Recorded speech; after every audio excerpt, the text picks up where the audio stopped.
Regarding continued accusation of atrocities against Ola OLF press release. The sedimented Oromophobia from the political, cultural, and religious establishment of the Ethiopian Empire has continued unabated. As always, the Oromo Liberation Front, Oromo Liberation Army, Ola OLF, condemns the strongest possible terms all alleged killings of civilians anywhere, including in the Oromia region. Despite the repeated, bordering on perpetual misinformation and malign propaganda campaigns by the genocidal Abiy regime and its neo-Naftanya allies, the Oromo Liberation Army Ola has always been committed to its perennial objective of liberating the Oromo people from national oppression under Ethiopian Empire. Our army fights with systems of operations, not with individuals, much less defenseless innocent civilians.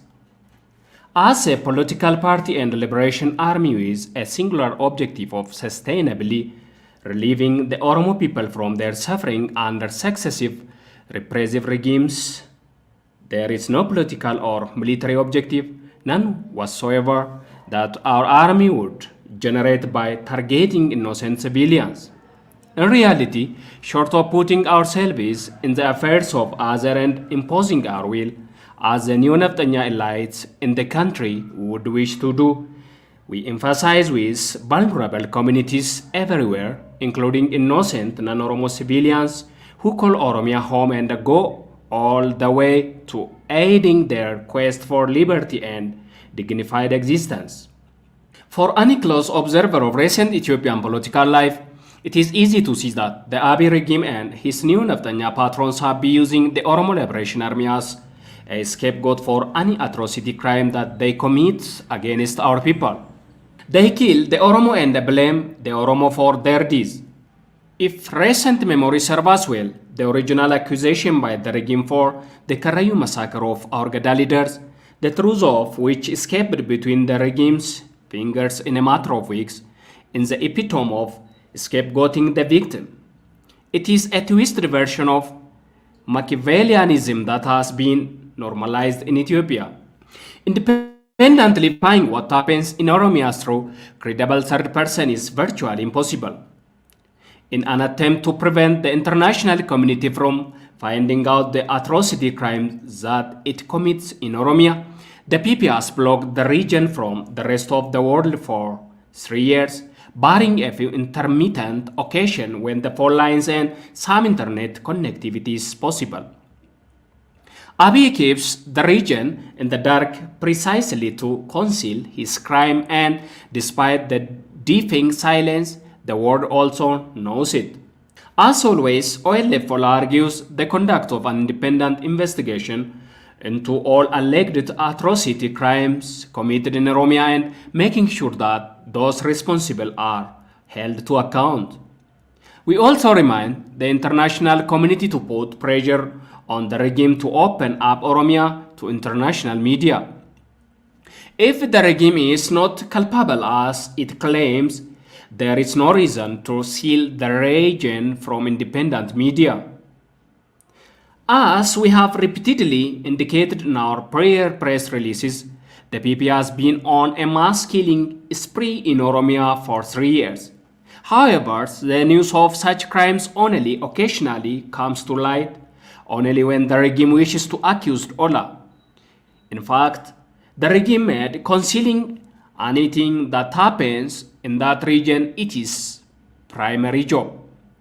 In this regard, it helps to remember the leaked internal letter that the regime's media authority wrote in November to its US-based mouthpiece, ISAT, not to report on anything coming out of the Oromia region where the Ola OLF operate except when there are accusations against our forces. The only anomaly to this rather consistent modus operandi is that the regime decided to make recent massacre of civilians in Oromia a matter of public debate. Why did the regime, therefore, make this recent massacre public?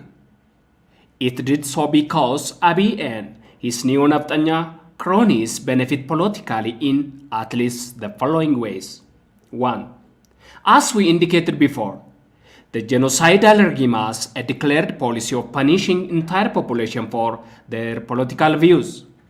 By accusing Ola of its own atrocities in public, Abiy is renewing his justification for yet another round of genocide on our people in the region in the name of Ola.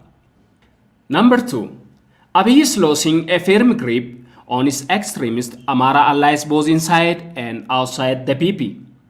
To shorten the leash on the expansionists, he has to demonstrate, sadly using the blood of innocent people, that they are vulnerable in Oromia region and only he can do something about it.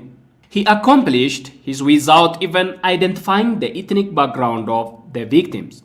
He only has to put civilians massacre and Ola in the same sentence to have the Amara extremists infer the ethnic background of the victims and go haywire into his trap.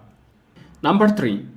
A decision has been made to park a function in the Opidio branch of the PP, following the current view's accusation that the governing Oromia PP is unable repeatedly to protect civilians in the region will give Abiy needed political upper hand to eliminate this dying league. Number 4. Some government-associated neo-Naftanya political parties have also recently ratcheted up accusations against the Ola. They do so in a desperate attempt to reconnect with the constituency they have long lost because of their unholy association with the Abiy regime.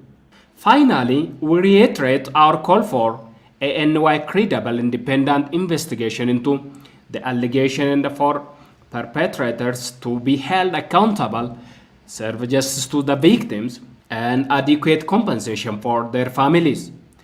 To support independent investigation, the Ola will also begin releasing a compiled video, audio, and other evidence that attest to our claim that the PP sponsored civilians' atrocities in Oromia.